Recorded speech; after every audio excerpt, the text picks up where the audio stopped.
Noong May 21, 6 na araw bago pumanaw si Ka-Freddy, ay nag-post ang kanyang asawang si Jovi ng tungkol sa pagkakasakit ni Ka-Freddy, bagamat ang detalye daw ay para muna sa malapit na kaibigan at kapamilya.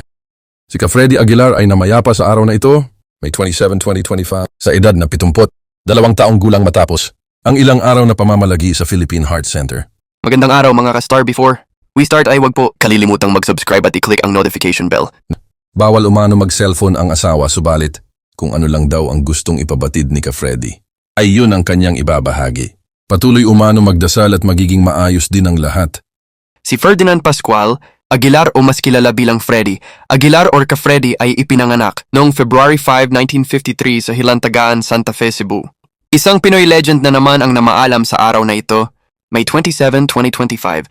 Si Freddy Aguilar ay namayapa ngayong araw ng Martes sa ganap na alaunay media or 1:30 a.m. sa Philippine Heart Center sa Quezon City. Si Ka-Freddy ay isang music legend sa Pilipinas. Siya ang nagpasikat ng legendary song na Anak. Noong 1978 na bumenta ng mahigit 33 milyong kopya sa buong mundo at isinalin sa iba't ibang wika, si Ka-Freddy ay nagsimulang magsulat ng awitin sa murang edad na 14 na taong gulang pa lang at nagtatanghal na sa edad na 20. Ang awiting Anak na naisalin sa mahigit 20 lengguwahe ay tinangkilik hindi lang sa Pilipinas, kundi sa iba pang panig ng mundo. Rest in peace po Ka-Freddy Aguilar, isa sa mga icons ng original Filipino music or OPM.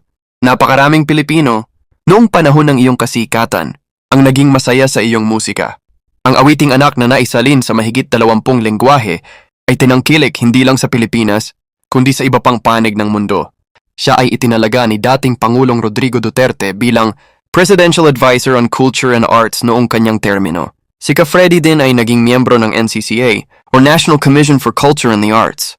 Ang balita ng pagpanaw ni Ka-Freddy ay ibinahagi ng abogadong si Attorney George Briones ang tumatayong General Counsel ng Partido Federal ng Pilipinas or PFP. Si Ferdinand Aguilar o Ka-Freddy ay dating National Executive, Vice President ng nasabing partido na pinamumunuan ng isa pang Ferdinand, si Ferdinand Marcos na naluklok bilang Pangulo ng Pilipinas noong 2022. Naulila ni Ka-Freddy ang kanyang asawang si Jovi Albao na mas bata sa kanya ng 44 taon. Pinakasalan ni Ka-Freddy na noon ay 61 taong gulang na ang teenager na si Jovi Albao na noon ay 16 taong gulang lang noong November 23, 2013 sa Buluan, Maguindanao sa ilalim ng isang seremonyang Islam matapos magpa-convert sa Islam si Ka-Freddy. Naulila din ni Ka-Freddy ang kanyang 4 na anak mula sa unang asawang si Josephine Capo na sina Megan, Jonan Isabella at Jericho. Ang panganay na anak ni Ka-Freddy na si Megan Aguilar ay 46 na taong gulang na ngayon, habang ang asawa ni Ka-Freddy na si Jovi Albao ay 29 na taong gulang naman.